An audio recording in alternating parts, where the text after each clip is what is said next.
준비하면서 제목을 뭘로 붙일까? 이게 마지막에 하는 고민입니다. 오늘 주보에 나와 있는 제목은 상당히 내용을 취약해서 주제 중심으로 습니다. 부름받은 사람이 배워야 할 삶의 공식. 무슨 내용으로 설교하겠구나. 감이 타고 오잖아요. 근데 제가 두 가지 제목을 가지고 고민을 했었어요. 한 가지는 뭐냐? 건너온 사람. 갑자기 건너온 사람, 이게 무슨 뜻이냐? 상당히 은유적이죠? 제가 이번에 창세기를 쭉 읽고 공부하면서 제가 상당히 많이 공부가 되고 배우고 도전을 받는 것 같아요. 오늘 이 본문 앞에 13절에 보면 아브라함을 뭐라고 부르느냐 하면 히브리 사람 이렇게 불러요. 근데 이 히브리 사람이라는 말이 여기서 처음 나오는 말입니다. 우리가 이스라엘 사람들을 히브리인, 히브리 사람이라고 하잖아요. 근데 성경에서는 오늘 이 13장에서 처음 이 말이 나와요. 그래서 이 히브리 사람이 무슨 뜻일까? 이게 굉장히 연구를 많이 했어요. 저희들이 신학대학에서 배울 때는 그때 아브라함이 거기 가나안 땅 지역에 중건동 지역에 살 때 아주 그 하층 계급에 속하는 사람들, 나그네들, 또 떠돌이들 이런 사람들을 통칭해서 하비루라고 불렀거든요. 하비루. 그 하비루라는 말에서 히브리라는 말이 나왔구나. 그래서 히브리 사람 아브라함 이 말은 별 볼 일 없는 하층 계층에 속하는 사람 아브라함 이런 뜻이 아닐까 이렇게 배웠어요. 근데 최근에 이제 보니까 전혀 다른 해석이에요.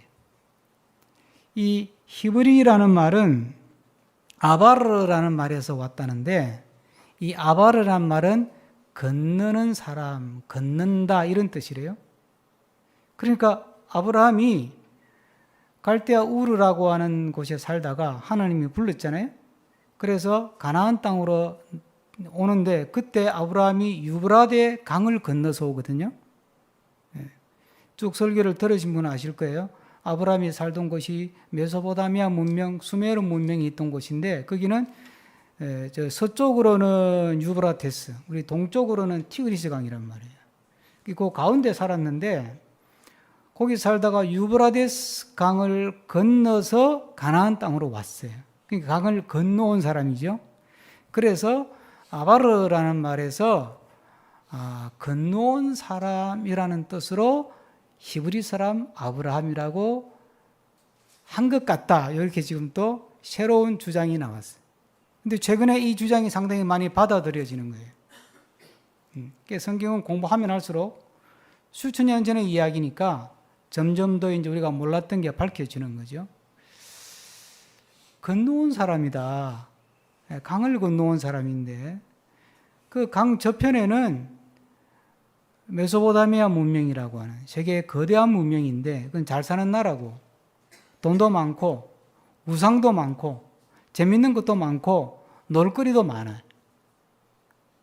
그런데 거기서 유브라데스 강을 건너서 온 가나안 땅은 못 사는 동네예요. 못 사는 나라예요. 여기도 가나안에 많은 사람들은 또 여러 신들, 우리가 잘 아는 바알, 아스타롯, 아세라 이런 신들을 믿고 살았어요.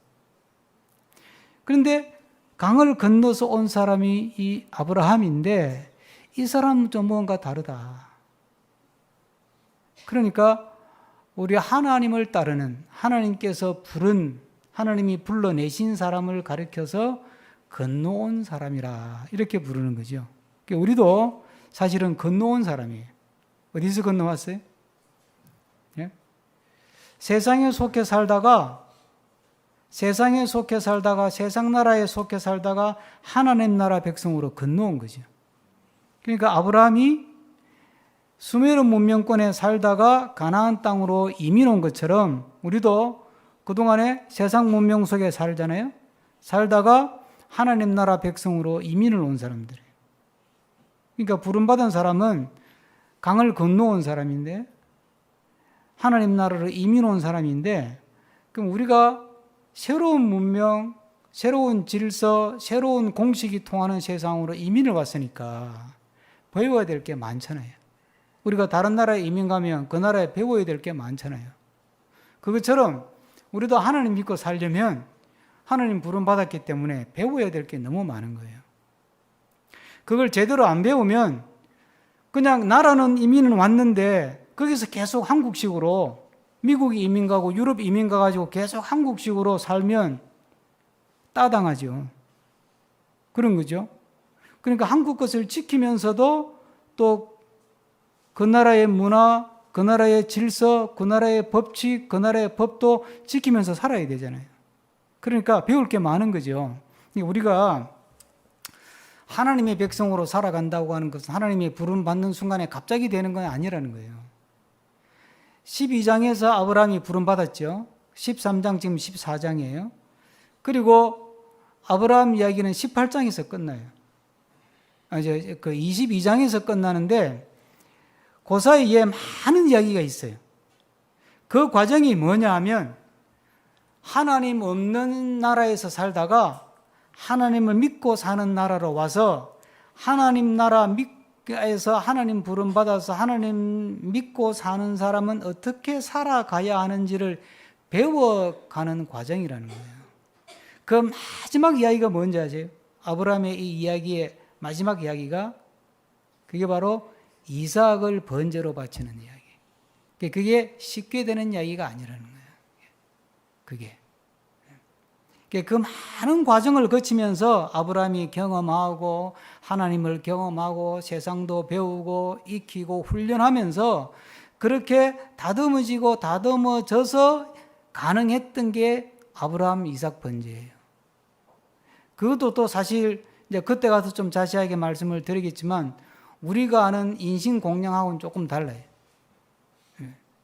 자, 그건 그때 가서 우리가 생각하고 우리가 오늘 이 아브라함이 쭉 배워가는 과정에서 바로 조카 롯이 포로로 잡혀갔다는 말을 듣고 조카 롯을 구해내기 위해서 전쟁에 뛰어들어요. 그 전쟁이 가나안 남북 전쟁인데 오늘 본문에 이제 이 14장 앞부분에서 보면 뭐 그돌라 오멜 왕 연합군하고 소돔 왕 연합군이 싸웠다 그 얘기 나오잖아요. 그돌라 오멜 왕은 그 가나안 땅으로 보면 북쪽 아브라함이 옛날에 살던 곳 그 동네 지역 사람이. 그래서 그걸 엘람 동맹이라고 해요. 5개 나라가 힘이 있고 잘 사는 나라니까 그동안에 이 소돔 지역은 가나안 지역인데 이 지역에 살던 4개의 나라 도시국가를 지배했었어요.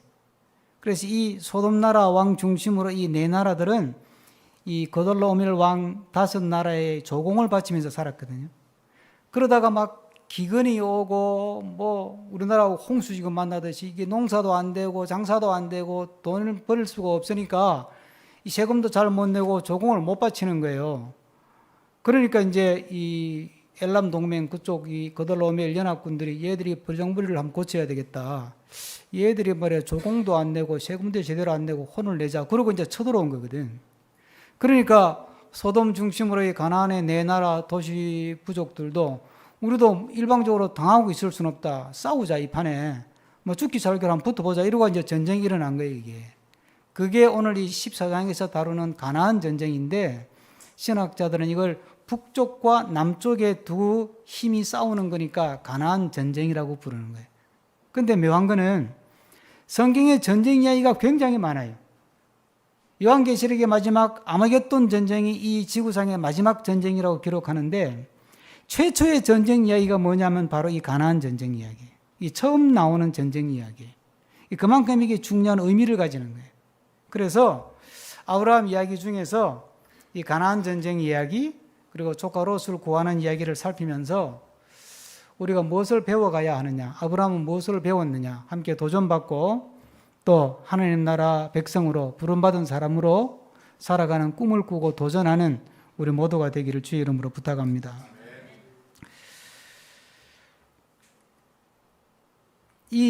사실 이 아브라함은 이 가나안 전쟁하고 아무 관계 없었어요. 그렇죠? 왜?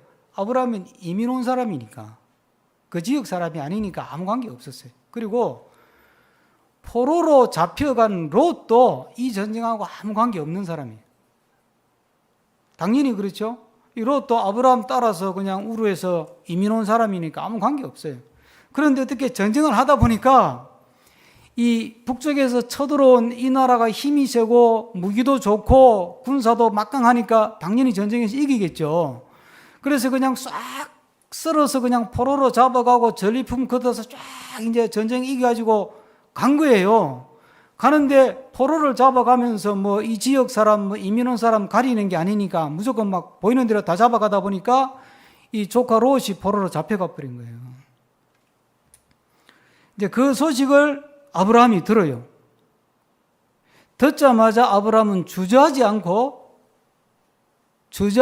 자기 집에서 함께 힘을 모아서 훈련시키고 있던 사병 318명을 동원을 하고, 그리고 아브라함이 살던 동네가 마므레 지역이라는 동네인데 그 지역에 젊은 사람들 부족들이 많았어요. 오늘 본문에도 나오죠. 뭐 에스겔 뭐 이런 나오잖아요. 그 이런 부족들을 또 설득해가지고 또 끌어들여 전쟁에. 야, 같이 가자. 우리는 같이 죽고 같이 살자.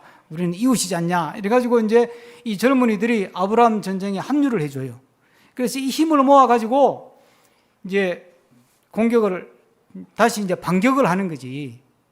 소돔 지역의 부대가 전쟁에 졌잖아요. 졌는데 아브라함이 등장을 하니까 지원군이 되니까 힘을 모아가지고 다시 반격을 해서 거돌라오멜 군대를 쳐부수고 잡혀갔던 포로로 다 데리고 오고, 그리고 전리품 싹 걷어가지고 이제 아브라함이 멋지게 돌아오는 거예요. 그러니까 여러분, 이 전쟁을 통해서 아브라함은 그 지역에 갑자기 스타가 되어버린 거예요.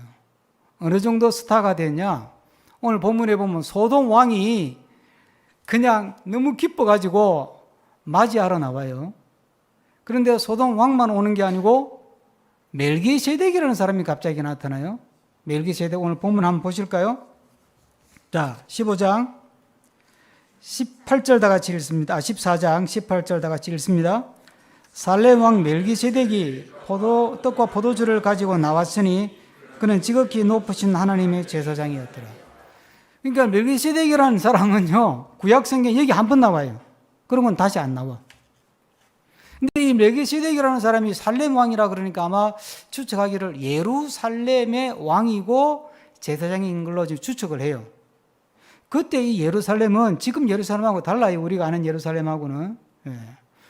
근데 어쨌든 그 지역의 지도자고 그 지역의 제사장인 거야. 근데 이 사람이 갑자기 떡하고 포도주를 잔뜩 준비해가지고, 야, 고생했다고, 수고했다고, 고맙다고, 우리를 지켜주기 위해서 목숨 걸고 싸워줘서 고맙다고 환영 파티를 열어준 거예요. 그래서 환영 파티가 열린 거지. 그러니까 이제 아브라함은 그냥 전쟁에 이긴 것만 하도 완전히 업돼 버렸는데, 멜기세덱이라고 하는 그 지역의 또 왕이야 지도자고 뭐 제도적인 사람이 떡 포도주 가지고 잔치 환영 만찬까지 열어주니까 완전히 스타가 되어버린 거예요. 한순간에 인스타에 그냥 인사가 된 거지 그냥. 예? 그러니까 아마 분명히 댓글이 떴을 거야. 아브라함 누구야? 나이가 뭐? 나이가 90이 넘어서 와, 그 노친네가 힘도 좋네, 쩐다 쩔어 뭐 그러고 별별 글이 올랐겠죠. 예? 완전히 스타가 된 거예요, 아브라함이. 자, 이게 무슨 이야기예요? 그동안에 아브라함은 하비루라고 생각할 정도로 하층민이고 존재감도 없고 알아주는 사람도 없고 그런 사람으로 생각할 정도로 존재감이 없었어요, 그 지역에. 예? 좀 신학적으로 설명하면 이 셈족 계열이라 그러는데 그 바닥에서 별로 존재감이 없었어요. 그런데 어느 날 갑자기 한번 전쟁에 출전했다가 승리하고 오는 바람에 완전히 스타가 돼가지고 그 지역의 중심 인물로 부각을 하는 거예요. 원래 이 전쟁은 아브라함하고 관계가 없었다니까요. 원래 이 전쟁은 롯하고도 관계가 없었다니까. 그런데 이상 이 전쟁에 롯이 휘말려 들어가더니 아브라함까지 휘말려 들어가가지고 싸우게 되고, 그래서 그 전쟁에서 이기는 바람에 갑자기 아브라함이 역사의 전면에 확 등장을 하는 거예요. 무슨 이야기예요? 여러분, 역사 속에 수많은 일들이 벌어지지만 결국은 모든 역사는 하나님이 주도하시고 하나님이 계획하시고 하나님이 뜻하시고 하나님이 이끌어 가시고자 하는 방향으로 이끌어 가는 거예요. 모든 전쟁은 전쟁에서 이기면 그 이긴 나라의 왕이 영웅이 되는 거예요. 여러분 고대 유적 가봐요. 전쟁에 그 나라 왕들이 전쟁에 가가지고 이겨가지고 승리하고 돌아왔다 그러고 막 그거 벽에다가 뭐 동상으로 만들고 벽에 부조로 새기고 다 그런 이야기잖아요. 근데 이 전쟁은 희한하다니까. 이긴 왕이 없어. 그돌로 오멜도 이겼다가 져버렸고 소돔은 졌다가 이겨버렸고. 그러니까 이긴 것도 아니고 진 것도 아니고 이긴 왕이 없다니까. 근데 오직 거기서 영웅이 된 사람은 아브라함 하나야. 하나님은 지금 그 가나안 전쟁이라고 하는 그 복잡하고 미미한 사건을 통해서 하나님이 이야기를 지금 풀어가는 거예요. 역사는 하나님이 이끌어 가시고 하나님께서 의도하신 대로 하나님께서 주도하시는 대로 역사의 방향은 흘러갈 수밖에 없다는 거예요. 예? 조공 안 바친다고 버릇 고쳐야 되겠다. 그것도 이제 안 먹히는 거고 한번 싸워보자, 이기나 지나 해보자, 아마 죽기 살기로. 그것도 아니고, 예? 이 전쟁의 결과는 그냥 아브라함을 띄우는 것으로 전쟁이 끝난다니까. 하나님이 계획하시고 주도하시는 방향으로 역사는 흘러갈 수밖에 없는 거예요.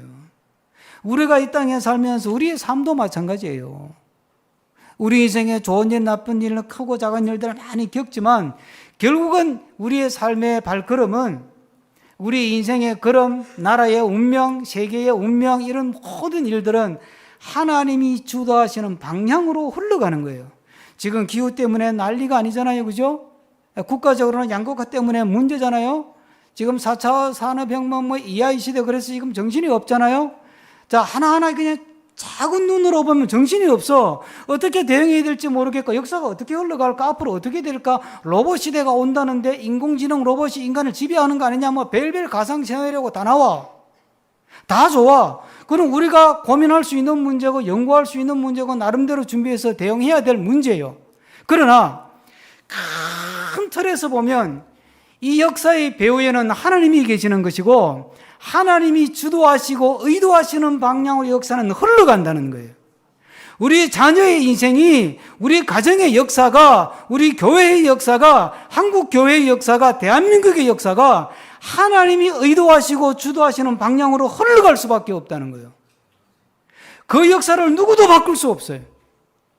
내가 노력한다고 하나님 역사를 중단시킬 수도 없고 하나님 역사를 뒤바꿀 수는 없다니까요.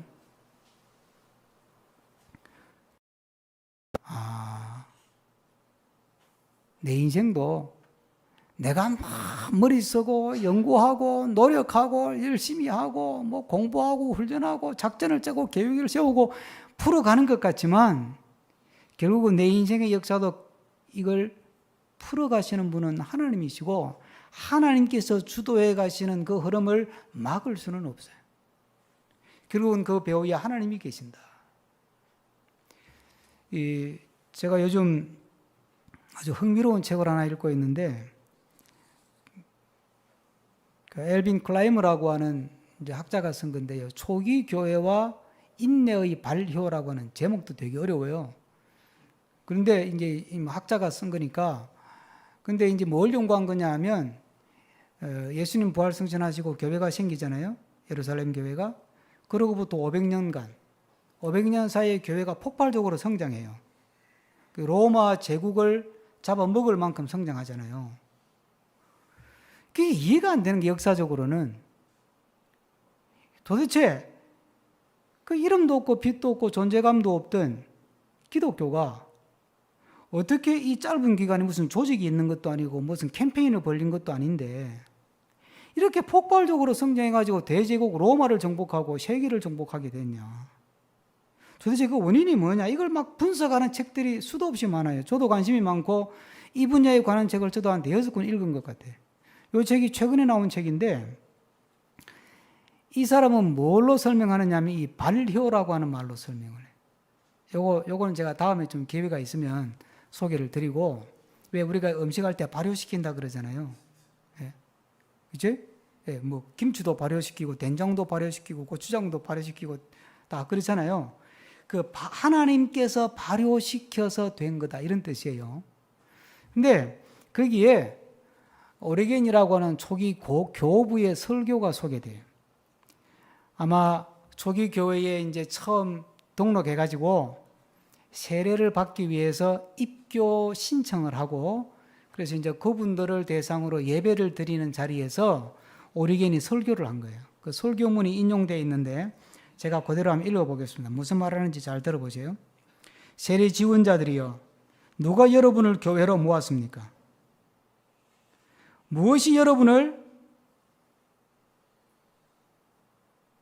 자극해서 당신의 집을 떠나 이 모임에 오게 했습니까? 우리는 여러분을 찾아서 이 집, 저 집 다닌 적이 없습니다.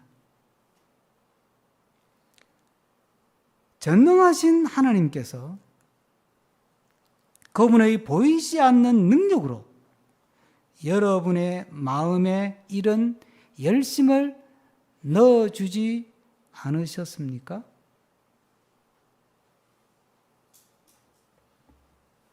누구도 전도한 적이 없어. 누구도 이 집 저 집 다니면서 예수 믿으라고 사역리 전도하지 않았다 이 말이에요. 그런데 어떻게 여러분이 이 자리에 와서 세례 받겠다고 앉아있냐 이거지. 이게 누가 한 일이냐는 거예요. 하나님께서 알 수 없는 방법으로, 보이지 않는 방법으로, 보이지 않은 능력으로 여러분의 마음속에 그 마음을 심어줘가지고 예수를 믿는다고 하는 것은 엄청난 부담이고 엄청난 희생을 각오해야 됨에도 불구하고 여러분 마음속에 예수를 믿어야 되겠다는 열심이 생겨서 이 자리에 오게 된 것 아니냐. 이게 누가 하신 거냐. 여러분의 삶을 이기로 이끄신 분이 하나님 아니냐. 역사를 이끌어가는 분은 하나님이시고 하나님의 보이지 않는 능력이 이 역사를 주관하고 있다는 사실입니다. 우리의 인생도 마찬가지고 우리의 가정도 마찬가지고 한국 교회도 대한민국의 역사도 세계의 역사도 보이지 않는 하나님의 능력이 그 배후에서 이끌어가고 있음을 믿으시기를 축복합니다. 하나님의 부름받은 사람으로 살아간다는 것은 그걸 깨닫고 살아가는 거예요. 그걸 배워가는 과정이에요. 그 전까지 우리는 자꾸 인간적인 연구를 해요. 방법을 해요. 뭘까? 사회학적인 요인은 뭘까? 종교적인 이유는 뭘까?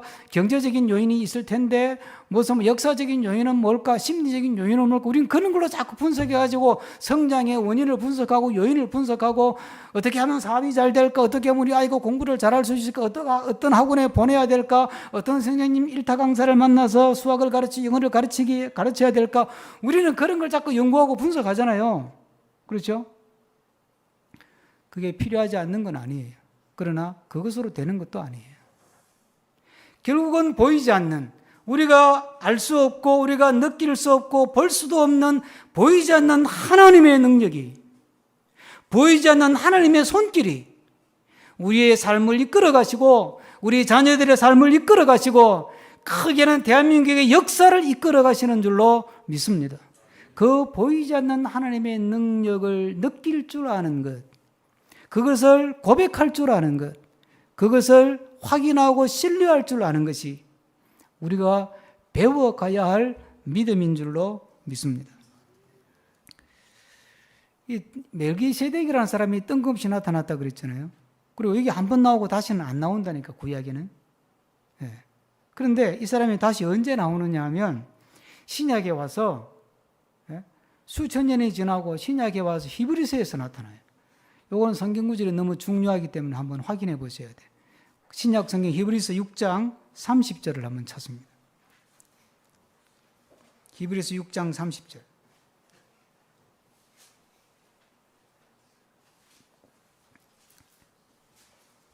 히브리서 6장 30절 찾으셨어요?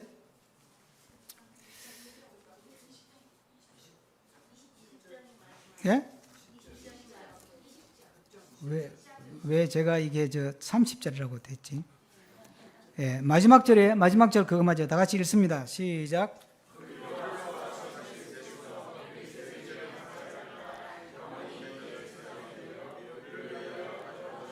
여기에 나오죠. 예수님이 그 멜기세덱의 계통을 따라서 제사장이 됐다는 거예요. 이게 무슨 이야기를 하는 거예요? 앞으로 몇 천 년 뒤에 있을 일이에요, 이게. 멜기세덱이 살았던 시대로부터 아브라함이 전쟁에 나가서 승리한 그 시점으로부터 보면 적어도 한 3,000년, 4,000년 가까이 뒤에 있을 일이에요. 그때 예수님이 제사장으로 이 땅에 사역하면 우리의 죄를 씻어야 되는데 유대인의 법에는 제사장은 누구만 돼요? 레위 지파만 돼요.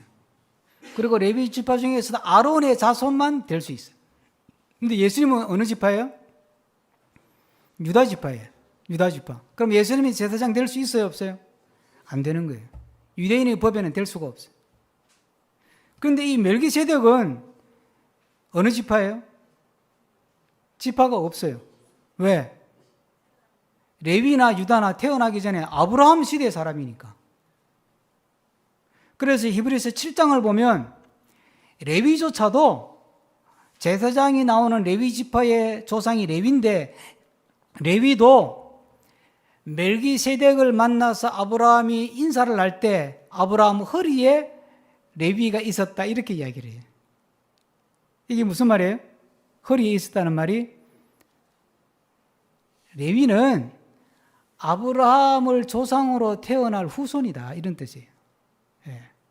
그러니까 예수님이 제사장이 되는 것은 뭐 레위 지파다 아론의 후손이다 관계없이 그보다 그 선대 그 윗대의 아브라함 시대의 멜기세덱 계통으로 제사장이 되셔서 우리의 죄를 다 속죄하는 속죄의 제물이 되시고 속죄의 제사를 지내서 우리를 죄에서 구원해 주셨다. 지금 그 이야기를 하는 거거든요. 그러니까 3, 4천 년 뒤에 일어날 일을 위해서 이 멜기세덱이 여기 한 번 딱 등장하는 거예요. 이게. 하나님의 아주 주도 면밀한 하나님의 섬세한 구속사의 계획을 엿볼 수 있는 거예요. 자, 그런데 여기에 우리가 오늘 함께 생각해 볼 대목은 아브라함에게 전쟁에서 이기고 돌아온 아브라함에게 멜기세덱이 등장했다는 것은 그건 무슨 의미예요?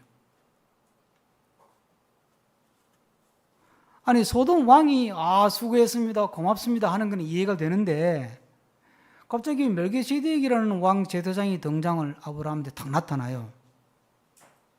그리고 이제 환영 피로연을 열어준다니까 떡과 포도주 가지고 이게 아브라함에게는 이게 무슨 의미일까? 그 의미를 알려면 멜기세덱이 무슨 말을 하는지를 보면 돼요. 다 같이 19절 멜기세덱이 무슨 말을 하는지 한번 다 같이 읽어봅시다. 아브라함에게 축복하여 이르되 천지의 주제이시요 지극히 높으신 하나님이여 아브라함에게 복을 주소서. 여기서 멜기세덱이 뭐라 그러냐면 천지의 주제고 지극히 높으신 하나님, 그 하나님 이름을 부르는 거예요. 이게 지극히 높으신 하나님이라는 말이 히브리 말로 엘 엘요온이라는 말인데 무슨 뜻이냐면 천지를 창조하신 창조주 이런 뜻이에요. 그런데 여러분 잘 생각해 보세요. 그 시대는 하나님을 섬기는 시대입니까? 수많은 신들을 섬기는 시대입니까? 수많은 신들을 섬기는 시대. 아브라함도 가나안에 와서도 수많은 신들이 있는 거 봤고 저 메소포타미아 지역에 살 때도 수많은 신들을 섬기고 심지어 아브라함 아버지가 우상을 만드는 직업을 가졌다는 뭐 전설이 있을 정도로 수많은 신들하고 아주 가까이 살았던 사람이에요. 그런데 하나님이 불러서 왔는데 이 하나님이 어떤 분인지에 대해서 아브라함은 아직 잘 몰라요. 하나님이 직접 모세에게처럼 당신을 직접 계시한 주신 적이 없어 아브라함에게는. 그런데 이 멜기세덱이라는 제사장이 갑자기 탁 나타나가지고 한다는 소리가 천지를 창조하신 창조주, 그분이 천지의 주제이시다. 그분을 찬양해라 이러는 거예요. 그러니까 아브라함이 그때 탁 깨달음 오는 거지. 이야 그렇구나. 내가 믿어야 할 하나님은 수많은 신들 중에 좀 더 힘이 센 신이 아니라 내가 믿는 하나님은 천지를 창조하시고 천지의 역사를 주관하시고 우주를 다스리신 바로 그 하나님을 내가 믿어야 되는구나. 나는 그 하나님을 붙들고 그 하나님을 예배하고 그 하나님을 섬기면서 살아야 되는구나. 깨달음이 딱 올 거 아니에요. 그 다음에 멜기세덱이 뭐라고 해요? 20절 한번 읽어봅시다. 20절. 너의 대적을 내 손에 붙이신 지극히 높으신 하나님을 찬양할지로다. 자, 여기까지. 그 지극히 높으신 하나님, 엘리온이라는 하나님, 그 하나님을 다시 이 멜기세덱이 덜먹이면서 하는 말이 뭐냐면 너의 대적을 너의 손에 붙였다, 이렇게 얘기하는 거예요. 전쟁은 누가 했어요? 아브라함이 했어요.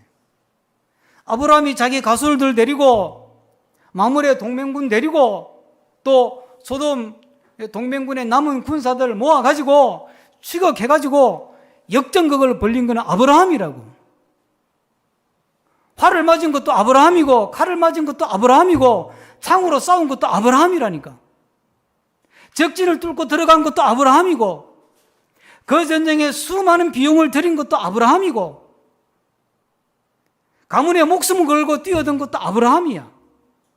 그래서 아브라함이 지금 잔뜩 지금 업돼가지고 이야 이게 승리에 도취돼가지고 어깨 팍 주고 지금 폼 잡고 있을 때 아니에요. 그런데 그때 멜기세덱이 초를 팍 쳐버리는 거죠. 너희의 대적을 너희에게 붙여준 신이 있다는 거예요. 너가 이기도록 도와준 신이 있다. 너의 배우가 되어준 신이 있다. 너에게 힘이 되어준 신이 있다. 그 신이 누구냐? 그분이 바로 지극히 높으신 하나님 여호와 하나님이다. 이 말을 듣고 아브라함이 바짝 엎드립니다. 헌금하라 소리도 안 했는데 전리품 중에서 10분의 1을 뚝 떼가지고 멜기세덱에게 확 바치는 거예요. 헌금을 한 거지. 11조 헌금을 한 거지. 이게 또 11조의 첫 유래예요. 이게 오늘 본문에서 나오는 이야기 첫 사례가 많아요. 히브리 말도 14장이 처음 나오지. 멜기세덱이라는 사람의 등장도 처음이지. 전쟁 이야기도 처음이지. 11조도 처음이지. 어쨌든 아브라함이 자세를 꽉 낮추고 말도 안 했는데 전리품 중에 10분의 1을 떼가지고 확 바친다니까. 무슨 얘기를 하는 걸까요? 내가 성공하든 실패하든 그 성공과 실패가 하나님하고 연결되어 있다는 것을 알으라는 거예요.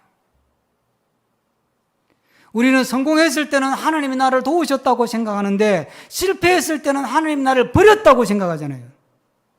성공하든 실패하든 잘 되든 못 되든 원하는 대로 되든 되지 않든 내 모든 삶에서 내가 경험하는 모든 일들은 하나님하고 연결되어 있다.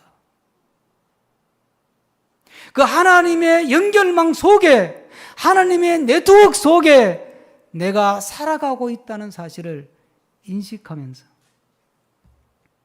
내 삶이 성공이든 실패든 그것이 하나님께 영광을 돌리는 계기가 되기를 축복합니다.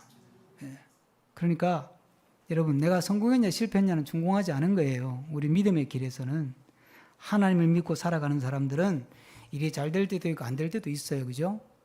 원하는 대로 되기도 하고 안 되기도 합니다. 그건 그렇게 큰 문제가 아니에요. 뭐 중요한 문제이긴 하지만 우리가 그렇게 목숨 걸 만큼 큰 문제가 아니에요. 잘 되면 잘 되는 대로, 잘 못 되면 잘 못 되는 대로 그 상황에서 이걸 어떻게 하나님하고 내가 연결시킬 것인가? 그걸 하나님하고 연결지어서 하나님하고 맞닿아서 하나님과 연결하면서 그 문제를 생각하고 풀어나갈 때 그게 하나님께 영광이 되고 이 조건 속에서 내가 이 처지에서 이 상황에서 어떻게 하는 것이 하나님께 영광이 되는 것인가?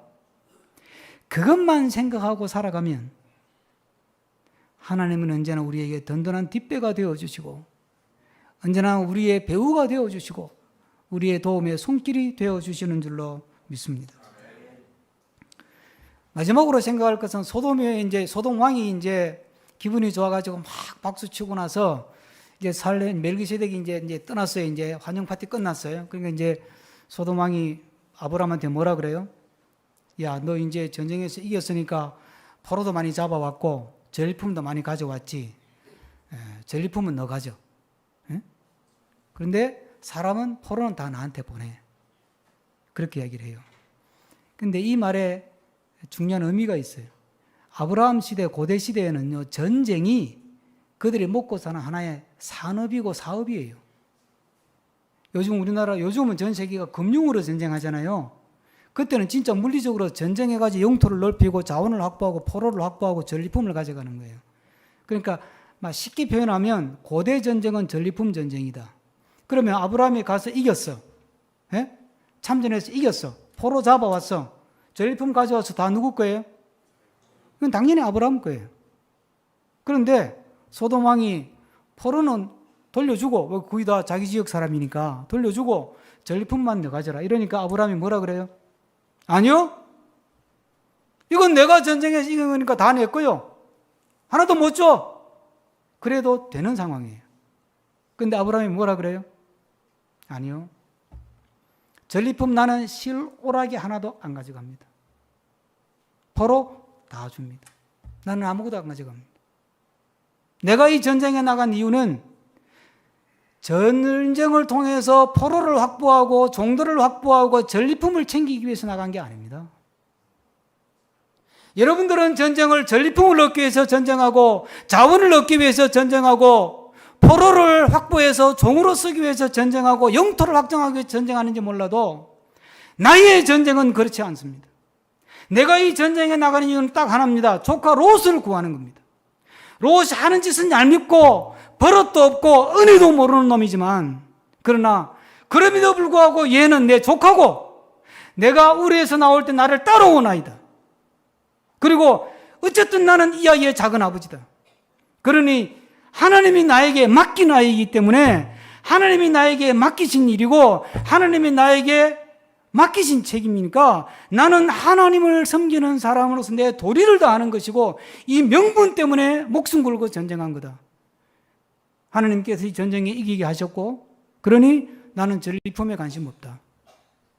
포로 관심 없다. 조카만 데리고 가면 된다. 여러분, 하나님의 백성이 배워야 될 중요한 또 하나의 공식은 우리는 인간적인 경제적인 실리 이익을 위해서 일하지 않는다는 거예요. 회사에 가서 일을 하든 집에서 전업주부로 일을 하든 장사를 하든 돈벌이를 위해서 우리는 일하지 않습니다. 나에게 하나님께서 허락하신 일이 하나님께서 나에게 맡기신 일이라고 생각하기 때문에 그 자리에서 장사하면서 고객을 섬기는 것이고 그래서 정직하게 물건을 팔고 정직하게 음식을 만들어서 찾아오는 손님을 잘 섬기는 겁니다. 그러다 보니까 돈을 벌게 되는 것이지 돈 벌기 위해서 장사하지 않습니다. 내가 직장에 가서 일하는 것은 월급 더 많이 받는 것 찾아서 골라가면서 직장 가고 거기서 월급 더 많이 받기 위해서 일하지 않습니다. 그 자리가 하나님이 나를 보내신 곳이라고 믿기 때문에 그곳에서 하나님의 백성으로서 내야 할 도리를 하는 겁니다. 이게 그 유명한 말틴 루터의 직업 소명설이라는 거예요. 그래서 중세시대는 일터를 뭐라고 불렀냐면 성소라고 불렀어요. 하나님이 나를 부르신 자리. 주부는 싱크대 앞에 하나님이 나를 부르신 자리예요. 목사는 강대상에 하나님이 저를 부르신 자리예요. 직장인은 그 사무실에 하나님이 나를 부르신 자리예요. 장사하는 분은 그 가게가 하나님이 나를 부르신 자리예요. 그곳에서 하나님의 부름을 받은 사람으로서 내 책임을 다하고 도리를 다하고 사명을 다하고 그 명분을 따라 살아가는 거예요. 그러면 하나님께서 필요하면 돈도 주시고 출세도 하게 해주시고 명예도 얻게 해주시고 인기도 얻게 해주시는 거예요.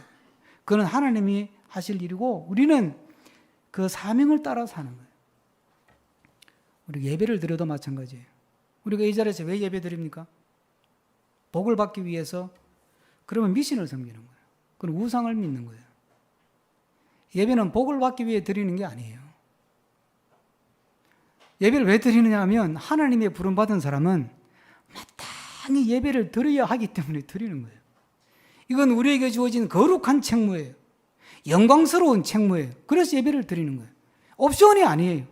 형편이 되면 오고 형편이 안 되면 안 오고 그럴 수 있는 게 아니에요. 근데 우리는 자꾸 살아가면서 경제적인 거 이런 이해타산을 따져가지고 나에게 더 많이 주면 더 열심히 일하고 적게 주면 일 조금만 하고 예? 우리는 거기에 익숙해져 있어요. 그게 세상의 삶의 공식이고 법칙이잖아요.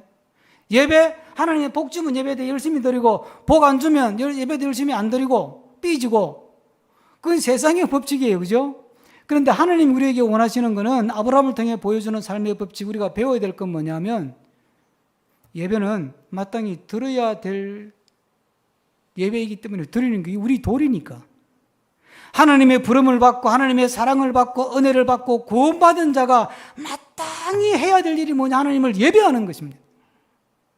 마땅히 해야 될 일이 뭐예요? 부르신 자리에서 하나님의 백성의 도리로 살아가는 거예요.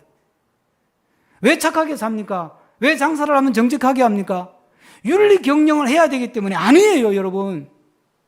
그건 세상에서 말하는 SEG이고 윤리 경영을 말하는 것이고, 우리는 왜 정직하게 사업을 해야 됩니까? 왜 정직한 물건을 팔아야 됩니까? 윤리 경영 때문에 하는 게 아니에요. 그게 하나님의 백성의 도리이기 때문에 하는 거예요.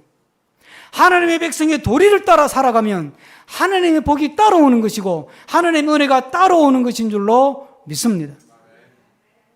오늘 아브라함을 통해서 우리가 배워야 할, 부름받은 자가 배워야 될 삶의 공식들을 우리의 삶 속에 잘 장착을 해서 우리의 삶이 점점 더 하나님의 부름받은 하나님 중심의 새로운 문명을 만들어가는 복된 자녀의 삶을 살아가는 우리 모두가 되기를 축복합니다.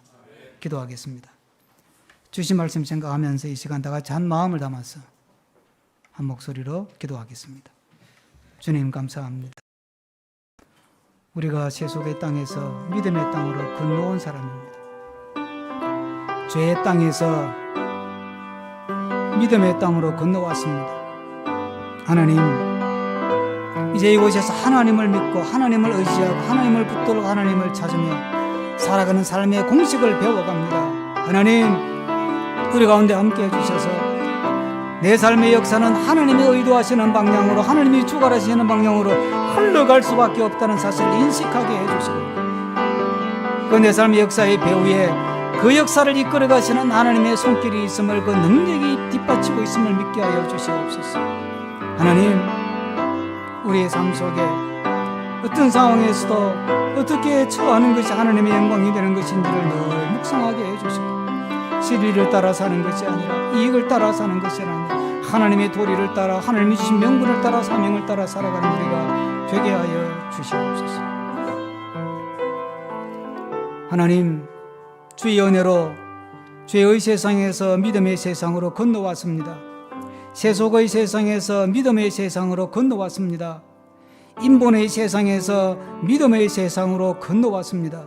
이제 이 땅에 우리가 살아가는 동안에 하나님의 부름받은 자로, 하나님의 은혜 입은 자로, 하나님을 믿는 자로서, 하나님, 우리가 이 세상 속에서 언제나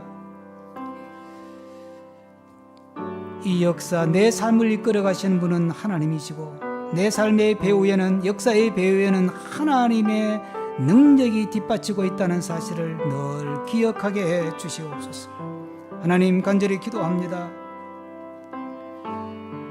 하나님께서 우리의 삶의 배우가 되시니 내가 어떤 처지에 있든지 어떤 환경에 있든지 지금 주어진 상황에서 어떻게 하는 것이 하나님께 영광이 될까를 늘 인식하고 생각하며 살아가는 우리가 되게 하여 주시옵소서. 하나님이 부르신 곳에서 살아가면서 진리를 쫓아가고 경제적인 이익을 쫓아가고 사회적인 이익을 쫓아가는 그런 삶의 방식이 아니라 하나님의 도리를 따라, 하나님이 맡기신 거룩한 명분을 따라, 사명을 따라, 책무를 따라 살아가므로 하나님의 복이 따라오고 하나님의 손길이 따라오는 삶을 살아가는 우리 모두가 되게 하여 주시옵소서. 예수 그리스도의 이름으로 축복하며 기도하옵나이다. 아멘.